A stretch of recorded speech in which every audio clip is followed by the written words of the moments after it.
Tamirin dengan NIM 19142010170 dari Universitas Pembangunan Indonesia Manado, kelas A1 semester 4, Fakultas Keperawatan. Pada saat ini saya akan membuat video yang bertujuan untuk memenuhi tugas dari dosen pengampu Nurse Misel Khairupan Eskep MKes dengan mata kuliah Tren Isu Keperawatan. Baiklah, saya akan menjelaskan jurnal yang berjudul Hubungan lamanya menyandang diabetes mellitus tipe 2 dan nilai Uncle Brachial Index atau ABI dengan kejadian neuropati perifer di Rumah Sakit Islam Jakarta Cempaka Putih tahun 2016. Yang ditulis oleh Dian Hardianti dan Masmun Suryati. Yang pertama, kita masuk pada pendahuluan. Negara maju dan negara berkembang saat ini menghadapi 3 beban penyakit sekaligus, yaitu penyakit menular, penyakit tidak menular, dan penyakit kesehatan jiwa, atau akibat perilaku sosial atau triple burden of disease. Menurut Kementerian Kesehatan tahun 2013, penyakit tidak menular atau PTM sudah menjadi masalah kesehatan masyarakat, baik secara global, regional, nasional, dan lokal. Salah satu PTM yang menyita banyak perhatian adalah diabetes mellitus atau DM. DM merupakan penyakit kelompok gangguan metabolik yang ditandai dengan peningkatan kadar gula darah yang disebabkan oleh kurangnya insulin. Insulin tidak mampu bekerja atau keduanya. Menurut American Diabetes Association atau ADA, klasifikasi DM dibagi dalam beberapa bagian, yaitu DM tipe 1, IDDM, atau insulin dependent diabetes mellitus, DM tipe 2, NIDDM atau non-insulin dependent diabetes mellitus, DM kehamilan, dan DM yang berhubungan dengan kondisi lainnya. Di antara klasifikasi DM tipe 2 paling banyak ditemui sekitar 90-95% atau ADA 2015. Prevalensi DM setiap tahunnya semakin meningkat.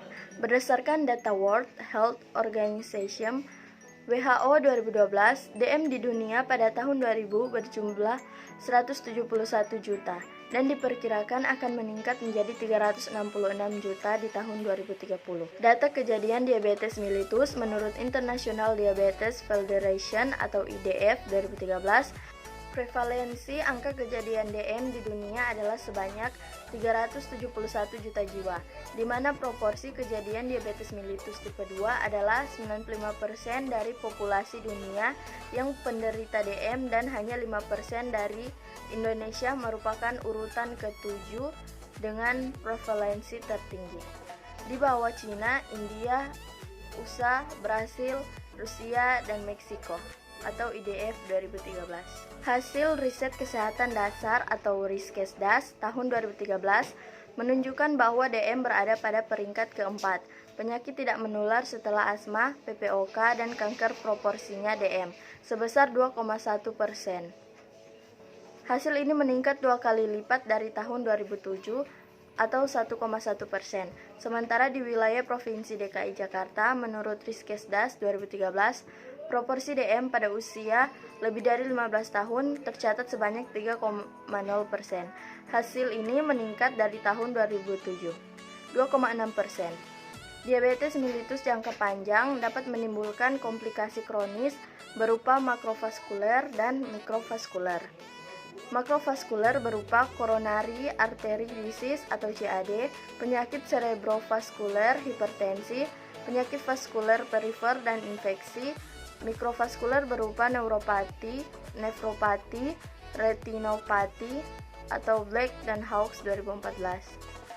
Angka kesakitan dan kematian dari diabetes terjadi akibat komplikasi, salah satunya adalah komplikasi neuropati. Neuropati perifer sering mengenai bagian distal serabut saraf, terutama ekstremitas di bawah, dan dapat meluas ke arah proksimal. Neuropati perifer merupakan salah satu faktor pemicu terjadinya ulkus kaki pada diabetes mellitus. Roof 2003.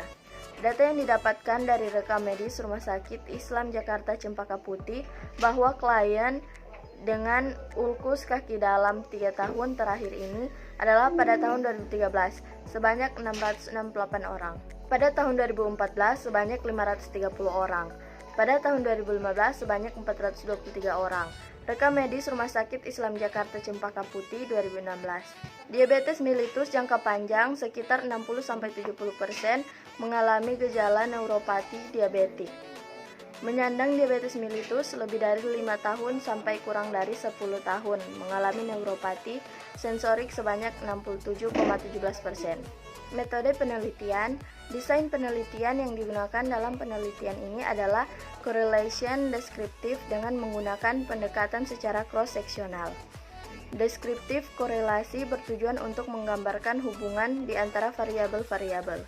Penelitian cross-seksional adalah penelitian yang dilakukan tanpa adanya perlakuan terhadap responden. Penelitian ini dilaksanakan di Rumah Sakit Islam Jakarta Cempaka Putih. Populasi dalam penelitian ini adalah seluruh pasien diabetes mellitus tipe 2 di Rumah Sakit Islam Jakarta Cempaka Putih, sedangkan sampel yang akan dilakukan penelitian sebanyak 85 responden. Teknik pengambilan sampel pada penelitian ini menggunakan teknik non-probability sampling atau non-random sampling dengan metode purposive sampling, yaitu teknik pengambilan karakteristik sampel dengan pertimbangan tertentu sesuai dengan yang diinginkan oleh peneliti Setiadi 2013. Adapun beberapa kriteria inklusi dari penelitian ini adalah 1. Pasien diabetes mellitus tipe 2, 2 pasien menderita DM lebih dari 1 tahun, 3 pasien berumur lebih dari 40 tahun, 4 bersedia menjadi responden penelitian.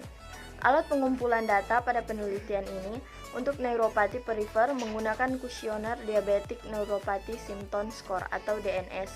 Skor yang diadopsi dari Haupham et al. 2000, Major et al. 2003, serta Laveri, Armstrong dan Bolton 2004. Validasi dan reliabilitas kuesioner ini telah banyak diuji dan hasilnya menunjukkan kuesioner ini mampu mengklasifikasikan secara spesifik apakah penderita DM disertai neuropati atau tidak. Major et al. 2013. DNS score terdiri dari 4 pertanyaan, sedangkan untuk nilai angkel brachial index atau ABI menggunakan sphygmomanometer dan stetoskop. Pada bagian penutup ini, saya ingin mengajak teman-teman atau adik-adik yang baru lulus SMA atau SMK yang masih bingung mau cari tempat kuliah di mana. Nah, dalam video ini saya akan merekomendasikan salah satu kampus yang ada di Manado, yaitu Kampus Universitas Pembangunan Indonesia Manado atau UNPI, khususnya pada Fakultas Keperawatan yang telah terakreditas oleh Badan Akreditasi Nasional Perguruan Tinggi. Terima kasih.